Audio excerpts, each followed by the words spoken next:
Resuming debate? Resuming debate. Resuming debate.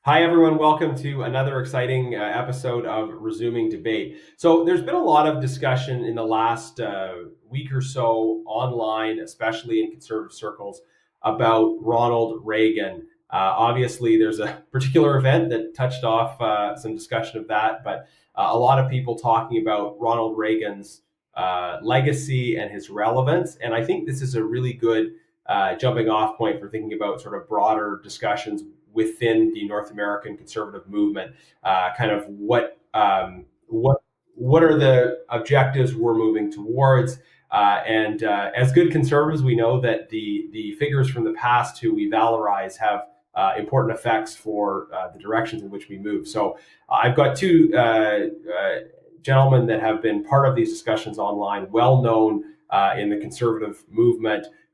For their speaking and writing and thoughtful opinions, Sean Speer and Anthony Koch. Thank you both for joining us for this discussion. Thanks for having me. Yeah, great to talk to you guys. And you guys are both very busy and active people, so we're gonna dive right in. And this episode is going to be a little bit shorter than our episodes normally are, but I want to thank you both for being generous with your time. And helping us get this discussion in. So, Sean, I'll start with you. So, I think my framing question, just around kind of some of the discussions lately about the ad and about Ronald Reagan, is what is the enduring relevance or not of Ronald Reagan and his legacy to conservatives, to people in North America in general in 2025? I think there's a lot.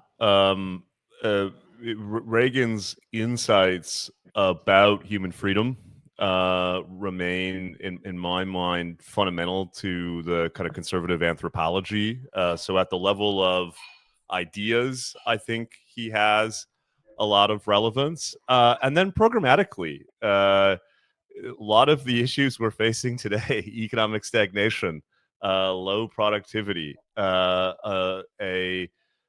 growing malaise and lack of self-confidence in our society, uncertainty in the realm of geopolitics, reflect a lot of the conditions that Reagan and others confronted in the 1970s and 1980s. And so, well, of course, I agree that the conservative playbook has to be updated on a regular basis to be responsive to the dynamic issues that our societies face.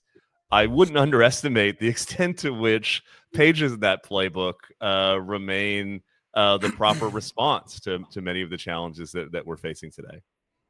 Yeah, so just to stick with you for a second, so aspects of his policy approach, an emphasis on free markets, free trade, and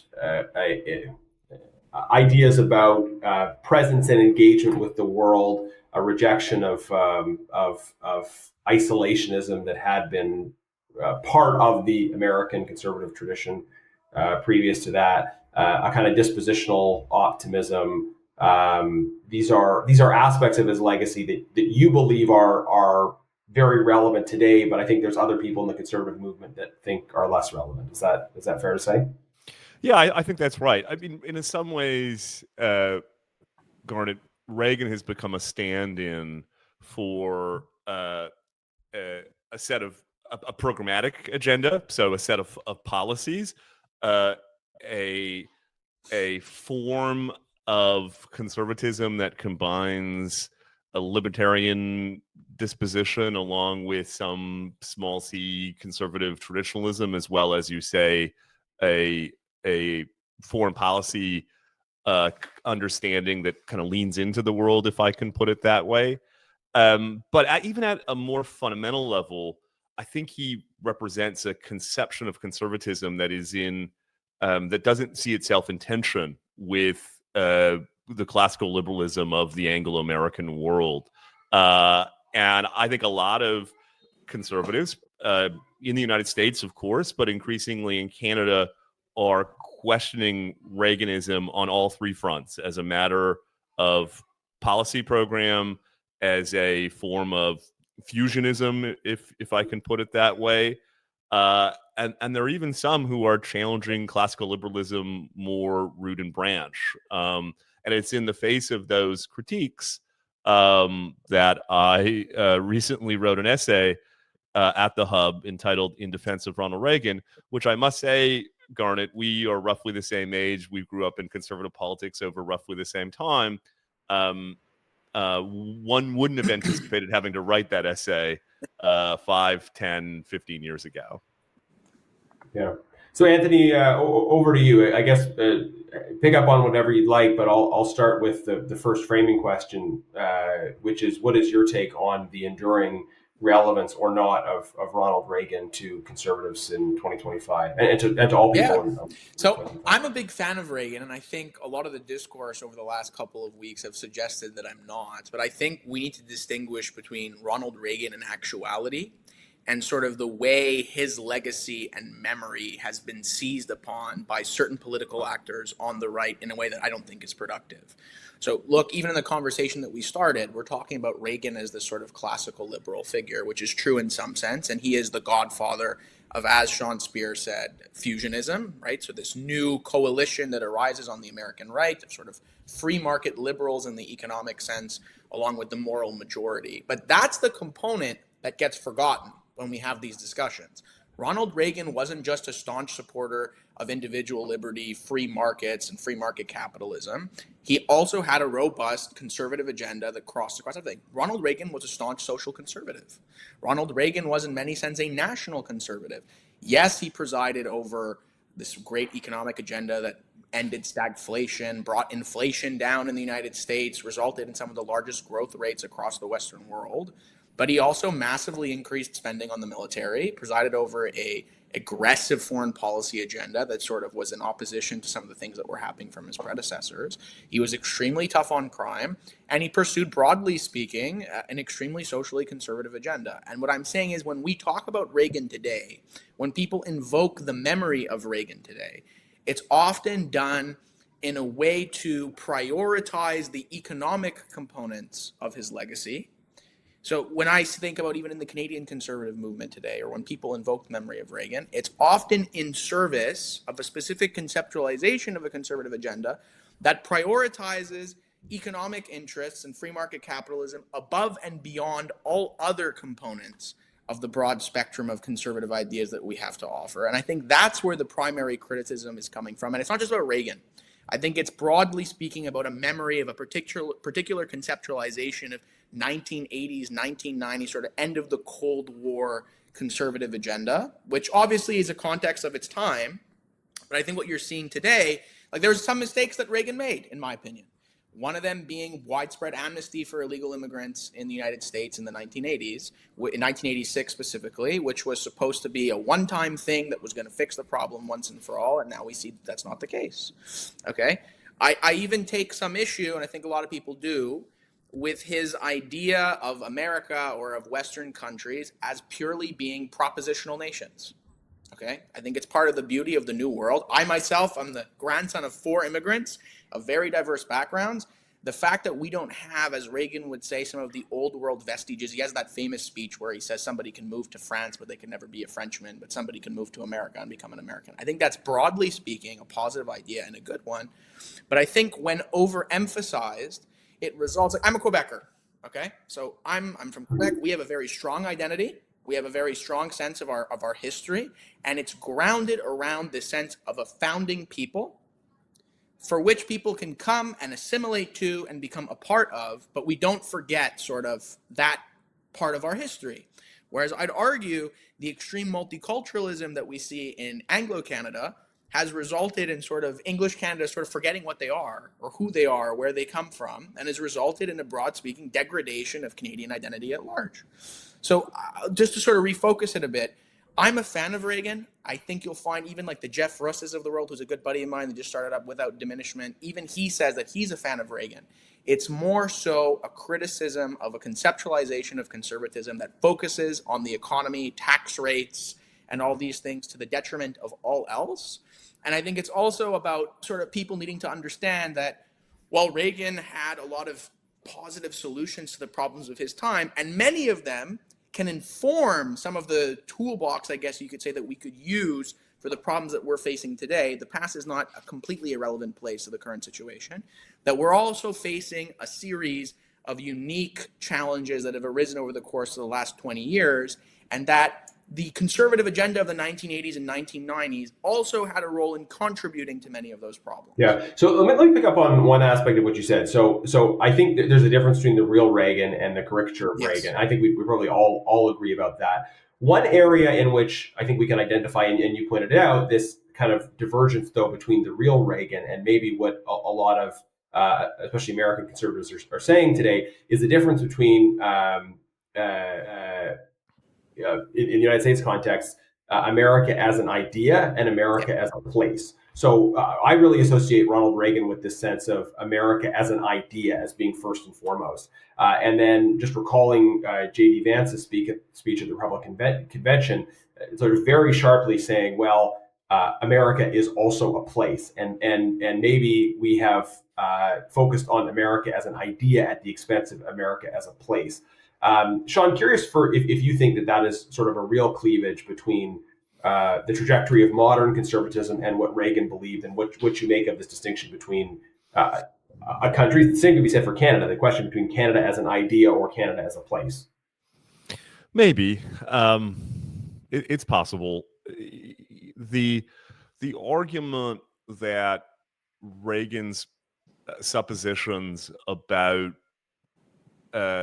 citizenship and identity depended on a shared understanding of the world, a common culture, etc.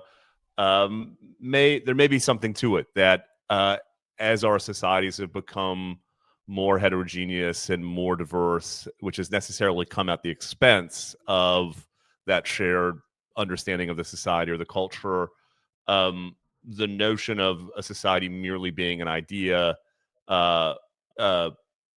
bucks up against the multiplicity of perspectives on the good life and nature of human flourishing and so on. So there may be something to that, but there's so much to say. I mean, if this is a conversation about the limits of a programmatic Reaganism for 2025, of course that's true. In some ways, at the risk of sounding self-congratulatory, I think a big part of my professional life is trying to, as Anthony says, apply Reagan insights to the dynamic set of issues that we're facing. If it's a conversation about the balance between liberalism and conservatism within fusionism, I similarly agree. I think in light of a lot of the issues that Anthony cares about, there's an argument that we're going to have to tilt a bit more in the direction of the conservative impulses within modern conservatism, to address the issues I just outlined. What does it mean to do pluralism well in an era in which we're living with heterogeneity and diversity and so on? If, however, it is a root and branch critique of classical liberalism, and there are some who have attempted to make that case, then I stand athwart history yelling stop. I think the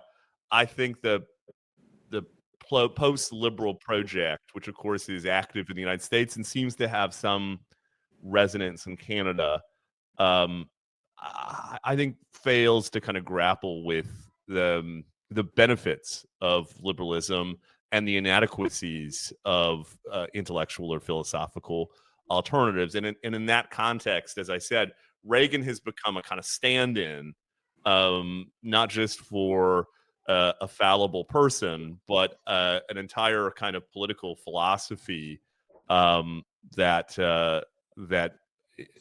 increasing numbers seem to be prepared to challenge.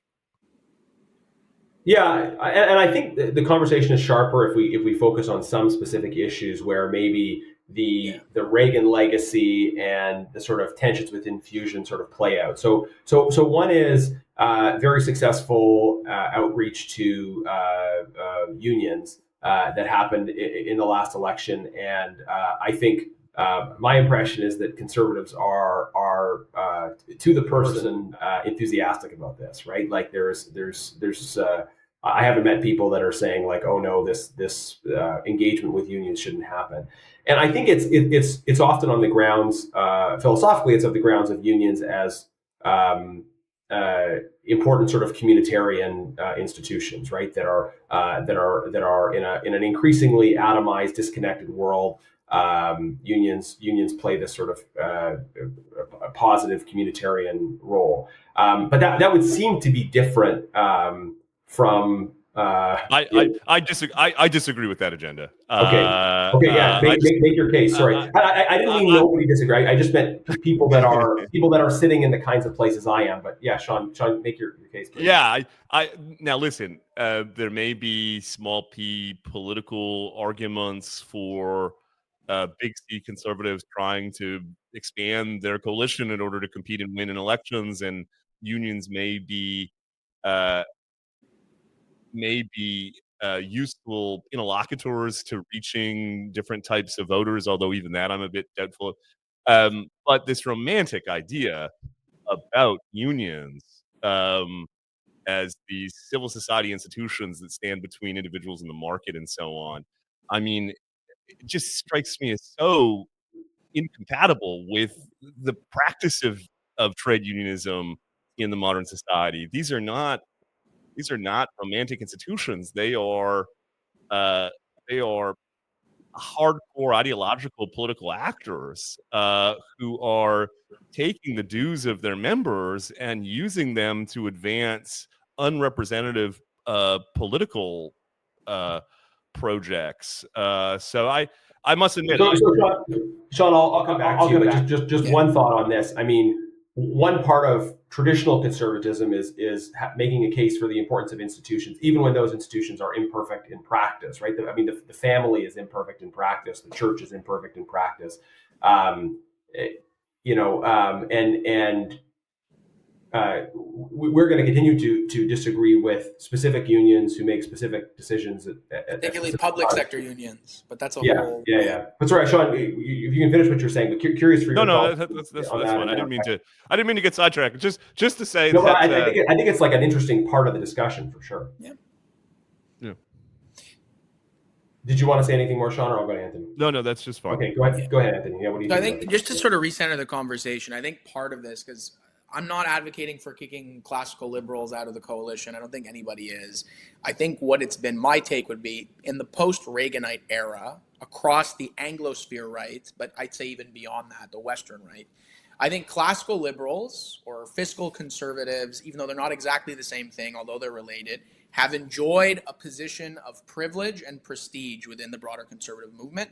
And they've sort of been in pole position in terms of driving the kinds of electoral agendas and policy prescriptions that conservative or right of center parties want to pursue once they actually form government.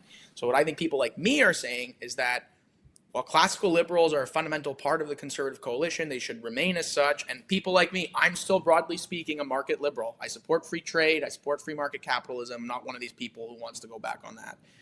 But I don't think they should be the ones primarily driving the agenda anymore. I think we do need to return to a more conservative, all-encompassing vision of things. And I'll explain to you on a couple of issues where classical liberalism, in my mind, has no answer. Okay, something like, medical assistance in dying or euthanasia in Canada, right? You cannot argue against this on liberal means, in my opinion. Yeah. Can I just jump in on that? Because it's an interesting one where, I think that issue does demonstrate how the conservative coalition in Canada is still pretty strong and united. Like there hasn't been this sort of strong voice of pro euthanasia expansion libertarianism within the Conservative Party. People that are but I think maybe in the U.S. there's a little more pulling apart in some ways. But here in Canada, I mean, people that are are primarily interested in opposing that issue are still very, very happy to Yeah, advocate free of trade, course. and people who are primarily focused on budget balance are also, tend to be very much with us on protecting the dignity of people at But I'm risk. saying even beyond that, like again, this conceptualization of Canada, is Canada merely a hotel and an economic block where people from anywhere and anywhere can come and sort of live whatever life they want without actually becoming a part of a common culture and a common people? What does the Canadian nation actually look like and breathe like in reality? Like I always say this, and people get frustrated with me, but I say, like, I'm an Anglophone Quebecer who's an Orthodox Jew who comes from four grandparents that are immigrants from various backgrounds, from everywhere from the Middle East to Italy to whatever, what have you. Okay. And what I'm saying is, even as an outsider, naturally, I guess you could say, I know what it means to be a Quebecer. I know what defines the boundaries of the Quebec nation, and people can sort of choose to become a part of that. And state institutions are driven in such a way such that it encourages people in one way or another to become a part of this broader sort of spectrum. Anglo Canada lacks those institutions and that mechanisms. And I'm not even necessarily saying that it's a positive or a negative thing. I'm just drawing the contrast between the two. And I think part of the last 10 years is people realizing that a lot of the basic assumptions that we assumed we all sort of shared in common were not actually as common as we thought. Yeah, And it's just, I don't know that there's that much disagreement, at least within the conservative movement, on the idea that I always defend the idea of Canada as a political nation, not an ethnic nation, a political nation defined by a common story, common ideals, and those were intentionally de-emphasized during the correct. Trudeau years, especially Yes. because it was not a political nation vision; it was a post-national vision. Yeah, but there's also there's second and third components to this, and I'll give you Yeah. an example from abroad. Okay, the UK Tories were in power for over a decade. Okay, Mhm. from 2010 to about 2024. Is the UK any less screwed than any other country in Europe or whatever, what have you, across the West that elected center-left progressive governments? Are they any less woke? Are they suffering from any less of the same sort of struggles that we're facing in Canada after 10 years of liberal government?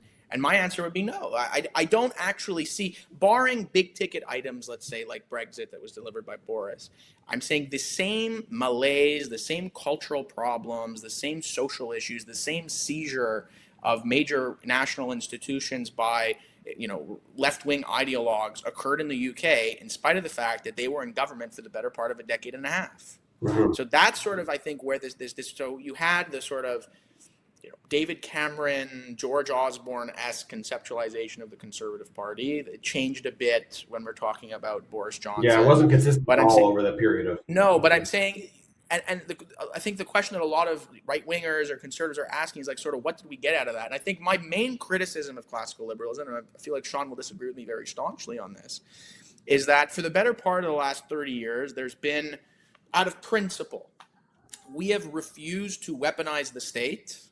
And I'm sure this quote will come back to bite me eventually, but it is what it is. To sort of We'll say here. to weaponize the state to pursue the conservative agenda, right? And we say, no, we can't do this for principled reasons. If we do this, could you imagine what would happen when our opponents seized power and they do the same thing? So this sort of idea, it's like the nuclear arms race. We should sort of agree to disarm so that in this hypothetical scenario where our opponents take power, they're going to weaponize it and we're not going to like the consequences of that. My argument is that our opponents already do that.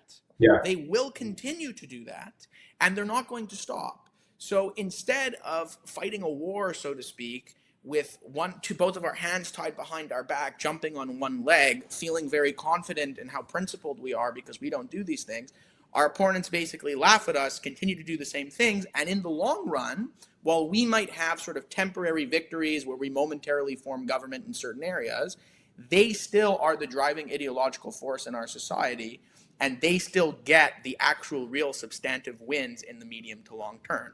So, standing athwart history and all these sorts of things. So I'm saying this is the other part when you talk about a national cultural conservative agenda. I think part of it is about conservatives becoming more comfortable with, when we control the levers of the state, of using it in such a way that furthers our agenda in a more long-term sustainable way, as opposed to like and that comes from everything. Like, again, I'm a big fan of Stephen Harper, but I think we really did a poor job on appointments. That's across the board. It's not only when it comes to the Supreme Court and the courts. I think it also has to do with the civil service, the way we treated institutions like universities and all these sorts of things. We sort of just surrendered them. And there's this sort of idea in the conservative world. Now, in America, it's a bit different. There's some problems with the approach the Trump administration is taking, but I'm not even going to bother getting into that. But I'm saying there's a recognition that if you want to have a sustainable political agenda that can be implemented successfully and will have staying power beyond your brief term in office, you actually need to have these other institutions that operate not only in the White House, not only in Parliament Hill, not only on Capitol Hill, that are able to implement and carry out your agenda in the long run. So, Sean, go ahead. Vernon, I think this does get at a fault line in this debate. It is partly temperamental. It is partly, as Anthony says, about the use of the state to advance conservative ends. Of course, within that, there's room for discussion and debate. What do we mean precisely by quote unquote weaponize the state? If it means being mindful of the extent to which statecraft is soulcraft, and nodding to things like family and so on can have positive signaling effects, you won't find a lot of resistance from me. But if it means abandoning neutrality and pluralism in the name of imposing our particular conception of the good on institutions, then yeah, I'm resistant. What's funny, Garnet, I think again we're roughly the same age, Anthony. We're probably not that far apart. In my own life, at 43, I've become more conservative. My kids go to private Christian school. I am convinced more than I ever have been about the kind of conservative conception of how we go about living our lives. At the same time, by virtue of having made a lot of mistakes along the way, I am more liberal in my politics, which is to say I am more hesitant about imposing my conception of the good life and so on through the levers of statecraft, precisely because I have had to grapple with my own fallibility. And so I live out this kind of dichotomy where I'm more conservative but more liberal. And when I hear conservatives talk about abandoning neutrality in the name of trying to engineer a kind of conservative vision for public institutions, I must admit I recoil. Notwithstanding, as Anthony says, that progressives don't have those same hesitations as we've seen play out over the past 10 or 20 years. But I still think the best case for us is to advance the case for neutrality, not abandon the principle, precisely because, and I'll stop in a minute, but precisely because I think we have to accept the premise that we represent a political minority. And notwithstanding the limits of neutrality and pluralism, if we discard them, if we abandon them, then we have no protections left in the face of political opponents who will have no need to even nod to neutrality and pluralism in terms of their own use of the state. Yeah. So maybe 30 seconds back to you, and then I want to take the conversation in a different direction. Yeah, I just say I don't believe that neutrality exists. I think this is sort of the meme that we put out, that we want to believe that it does, but if you actually look at how things manifest, like liberal neutrality is probably my central gripe with the classical liberal conceptualization of the body politic. I don't think it actually manifests itself in any meaningful, real way. I think that just means conservative loose and liberals continue to sort of push their agenda. And then I agree with Sean's sort of broader gripes about being very diligent about what we mean when we're talking about conservative statecraft and sort of what that looks. I agree. We don't want to get beyond that. But In my ideal scenario, I'll agree with Sean again. My ideal society, if I could sort of make one, okay, would be one with extremely liberal politics and an extremely conservative culture. Okay, it works great. So I think the enforcement mechanism for a lot of social behaviors shouldn't come from the state in an ideal world. It comes from capital S society where people sort of regulate each other in day-to-day behaviors. But what I'm saying is I think while I believed that at a time, and I'd still like to believe that that's possible today, I think the evidence of the last 60 years really is that in the absence of some sort of more deliberate conservative policy, when you have a fully liberalized political society, the conservative values go. I One guess what I'm follows the getting other. at, Tony, is that I just don't think you can. I agree with you that, but I don't think you can. I don't think you can engineer that type of cultural renewal through the levers of the state. At the very least, you can stop the incentivization. At the very least, you can stop the incentivization of the other side. Well, that's something like our own vision of neutrality, right? Okay, so here's where I want. So we you know the we're orbiting around this discussion of Reagan, right? So at the the figures most centrally responsible for ending the Cold War, winning the Cold War: Ronald Reagan, Margaret Thatcher, and Helmut John Kohl. Paul II. Who were you going to say? John Paul. Exactly. I said Helmut Kohl, but fine. Oh yeah. Okay. I make the case for Pope John Paul II, right? And Yes. Fascinating figure. Politically, morally, religiously, also intellectually. Yes. Writing Centesimus Annus, this great encyclical on Catholic social teaching, and he is someone who makes the argument for a kind of classic liberalism with limitations, right? It's always dangerous to try to categorize aspects of Catholic social teaching in terms of modern but like really on a moral foundation, right? Like the foundation of Catholic social thought is the immutable dignity of the person, solidarity, social justice, and concluding from that human freedom is very important for reflecting and reinforcing the dignity of the person. And I've been doing some reading recently on some older Catholic encyclicals, and the John Paul II was further explaining, but this was in a continuing tradition, I think, that goes back to Rerum Novarum. So at some point I'll have a podcast devoted specifically to this, but I'm curious, Sean, for your take on this idea that for John Paul II especially, but also for Reagan and Thatcher, ideas about freedom were not these like abstract, ends that were just elected for arbitrarily, and they also didn't come out of a purely liberal conception of a human person. The idea of individual liberty and free markets was argued for from a moral foundation around the dignity of the person. And that was part of the fusionism. It wasn't just a coalition of convenience, but there was a philosophical building of one on the other.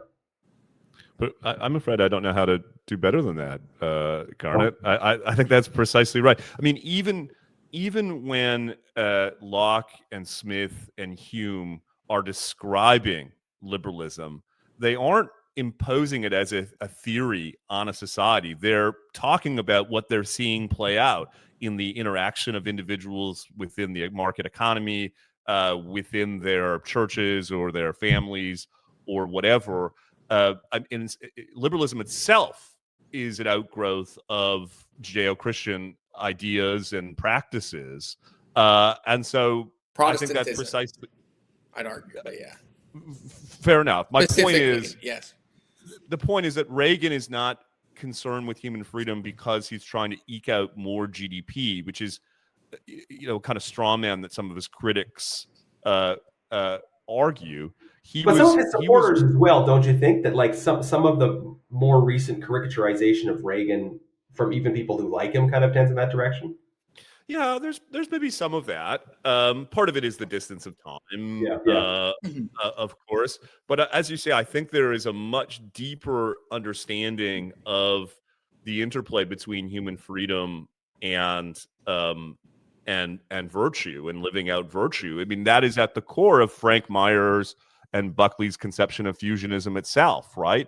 One can't be virtuous if it's imposed on you. One has to choose virtue freely.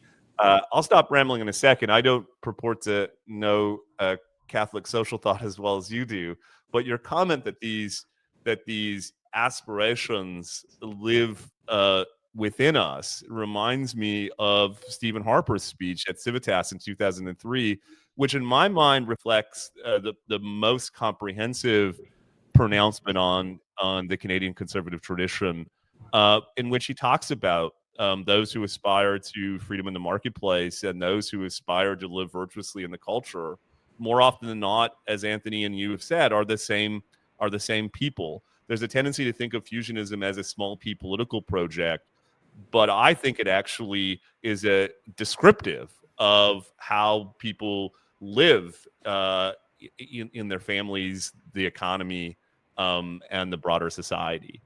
Yeah. So let me follow up a question to you, and then I'll go to Anthony. By the way, Sean has a hard stop for another commitment, so we may get to a point where he leaves, and I just give Anthony some final comments.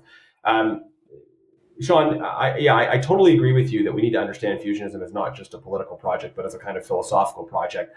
People are going to ask the question, especially if they come from other political traditions, like, okay, freedom and virtue. Well, if you're saying people have freedom, then doesn't that mean they have the freedom to not be virtuous? And if you're saying they need to be virtuous, isn't that a constraint on their freedom? So our tradition very much tries to bring these two things together, but there is a superficial way in which they appear to be in tension with each other.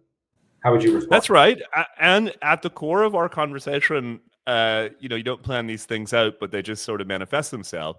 At the core of our conversation, I think, has been a discussion about, can people exercise freedom well in an environment where a culture of virtue has been diminished? And if so, how do we go about trying to rebuild the culture of virtue?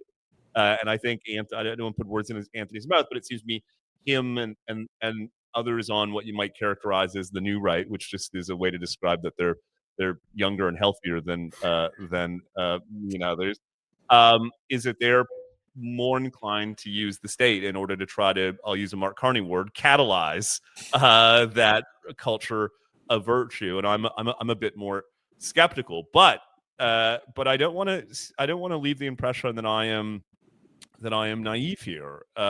Freedom in the absence of that culture can be the freedom to buy and sell pornography. It can be the freedom to do a whole lot of things that aren't virtuous. And I think though that we have to be prepared to kind of live with those trade-offs, broadly defined, setting aside public policy for a minute, because ultimately freedom is such a crucial ingredient for our understanding of human flourishing and how people live out the good life.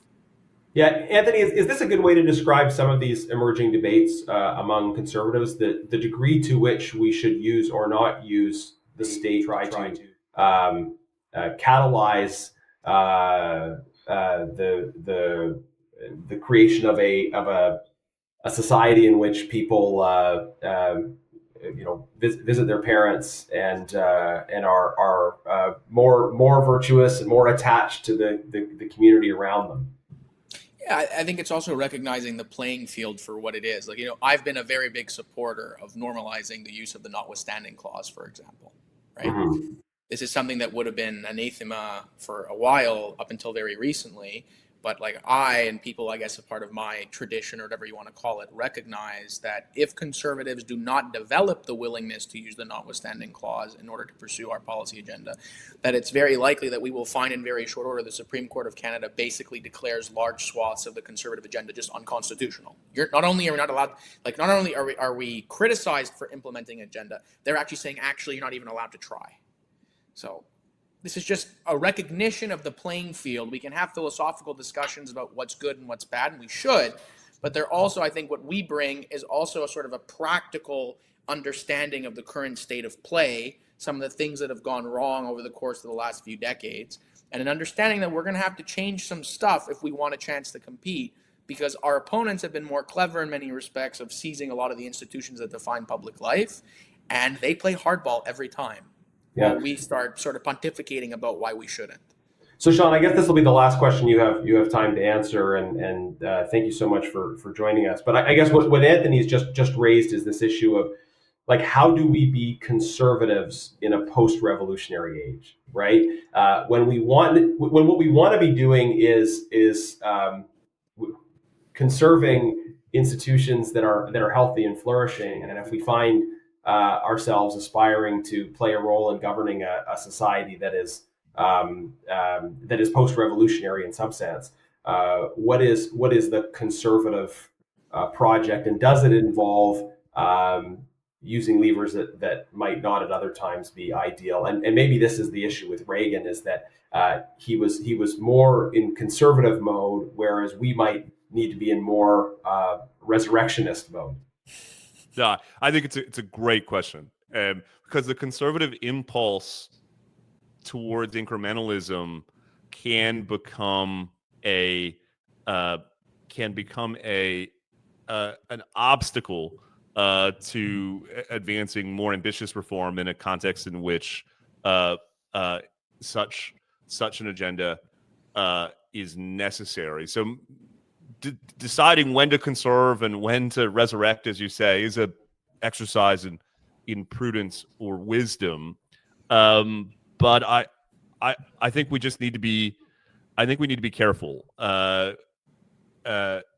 We just don't want to wake up one morning and realize that one, that we've changed our own character by virtue of by virtue of succumbing to the temptation to use these instruments of statecraft, and secondly, and this I think is a conservative insight, it's one thing to break things; it's another thing to build things. 100%. And that epistemological modesty, which is inherently conservative insight, is one that, notwithstanding the sense of real grievance and agitation that young conservatives, I think, rightly feel in an environment where they're subject to intolerance and all the rest, I just think they have to keep Hayek and Burke on their shoulders, if I can put it that way. More Burke than Hayek. Well, that'll be for another podcast. Yeah. But the point is that Reagan is a proxy for other things, isn't he? Sorry, go ahead, Sean. Yeah, I'll just leave it there. Okay. All right. Well, thanks again, Sean. Great to see you again. I'll go to you, Anthony, for this as Sean drops off, just for a final question, which is, Sean is highlighting, I think, the role of humility in 100%. conservatism, and I see this as a critical virtue.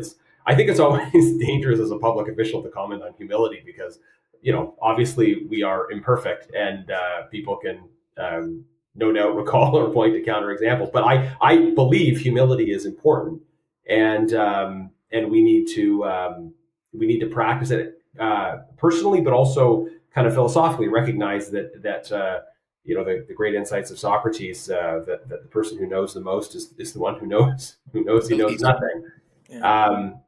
What is the role of humility in modern conservatism? And do you think we see in some of the sort of current manifestations of this, maybe a certain tensile relationship with humility?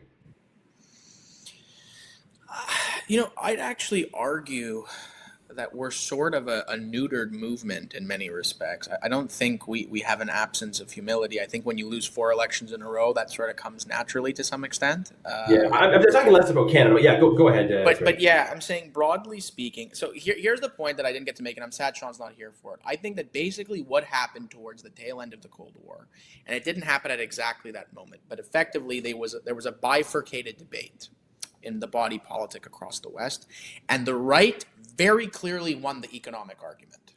And that's why you get the Tony Blairs, you get the Jean Chrétiens, so there was that period in the 90s, even to the early 2000s, you could argue Bill Clinton, that were, left wingers or, liberals, whatever you want to call them, who broadly speaking completely abandoned the more socialist conceptualization of politics that was held by the left in the 60s, 70s, and even early 80s, and sort of said, yeah, the right's broadly right, free trade's a good thing, capitalism's a good thing, and we really contented ourselves in that.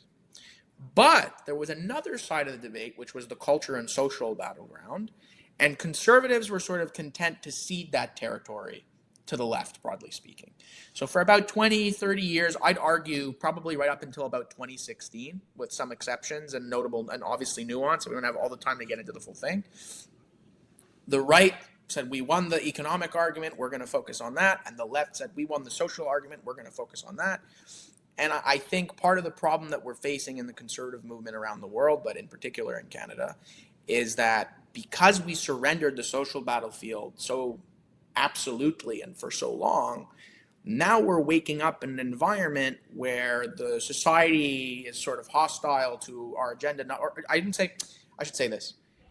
I was the director of communications for the British Columbia Conservative election. Okay. Now I know there's some fun stuff going on there now, but that was after I left. But regardless of that, we did like huge surprises. So for example, we won like 6 seats in Surrey, including Surrey North. 22-point swing from the NDP to the Conservatives. We picked up all these we swept Richmond.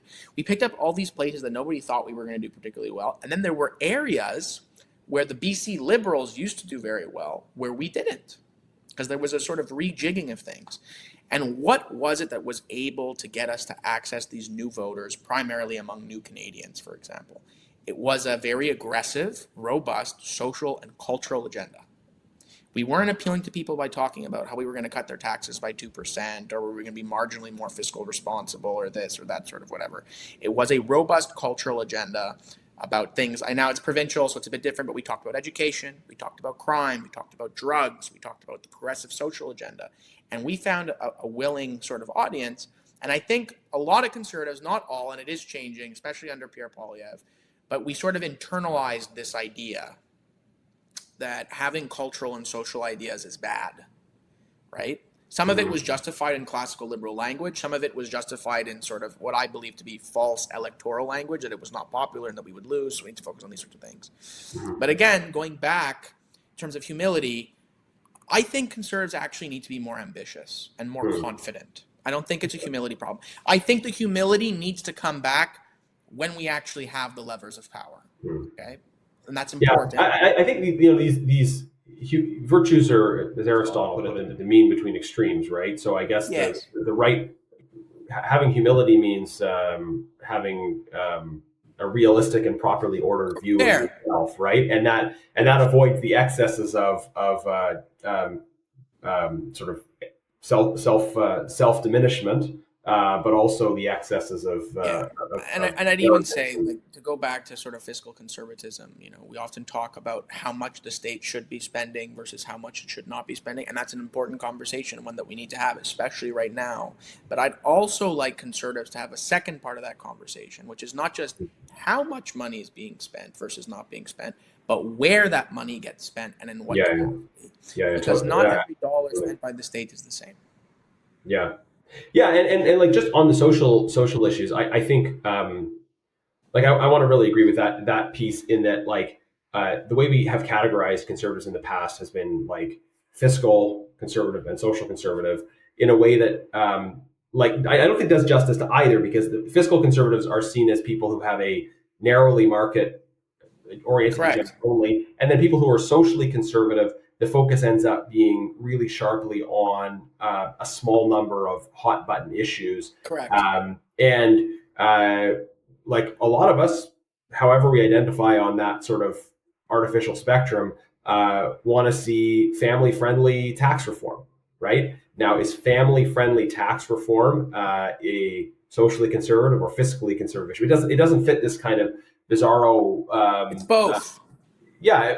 But it reflects kind of the best of fusionism, which is understanding strong families as the foundation of a good society, and also recognizing that people having lower taxes, more freedom, are in a better position to pursue the common good in a free society through a lens as they understand it. So we've tried to have a conversation that looks at the categories, but I think at the same time we recognize the need to transcend the categories. Correct. Anything else you want to say, just as a final word on Reagan or on anything else we've talked about? I think the one thing I'll say that we can take inspiration from Reagan is that he takes over a conservative movement that was getting battered pretty severely at the time when he sort of comes to, and he invigorates the movement with this new energy. Part of that's a new policy agenda, but also, like, again, we were talking about humility and all these things. Ronald Reagan brought back American confidence, right? He was proud. You see, it's mooring again in America. You could go back, all the Reagan era calm stuff was fantastic. So I think in that sense, he absolutely is an inspiration. He revived or resurrected a conservative movement that had been moribund for a little bit of time, and especially in the 1970s. And I think in that sense, it's an inspiration. So I agree with Sean, broadly speaking, where no one's advocating for, or some people are, but I'm saying nobody in the broad mass of the conservative movement in Canada or otherwise is advocating for throwing Reagan out with the bathwater. I think it's just a recognition that the way certain actors in our political life try to remember Reagan and characterize him as is not very helpful. And we should understand that conservatives win when we offer a full spectrum of conservative solutions across the broad swath of issues that people are facing, and not when we sort of pigeonhole ourselves and get lost in the woods too much about niche boutique tax credits and stuff like that. It's more complicated. And we're not doing that right now, but you're already seeing there's some cleavages opening up, and some people are trying to push us back towards a previous direction, should we say, that I don't think is particularly helpful. For my part, I'll end on this. So on this sort of combination of humility and confidence, one of my favorite exchanges with Reagan is where he's being asked about the recession at the time, and the reporter says, "Look, you've blamed Congress, you've blamed others. Does any of the blame for this belong with you?" And he says, "Yes, because for many years I was a Democrat." Yeah. And in that sort of funny retort is this combination of personal humility and intellectual confidence, right? Exactly. Like he's personally humble in saying, "Yeah, I mean, I got this wrong for a long time," but he's confident in saying that the ideas, the agenda that he was championing were correct. So I think in the sort of charming, funny, happy warrior kind of way, he was doing something important, which was projecting personal humility and confidence in the set of ideas he was promoting. So that's where I would see is important in terms of that final issue we talked about is personal humility and also confidence. I agree. Yeah. Anthony, thanks so much for joining us. So we do these episodes of Resuming Debate every 14 days. We have lots of different kinds of guests, lots of different kinds of conversations. Some of them more philosophical like this, some of them very tied to immediate issues of the day.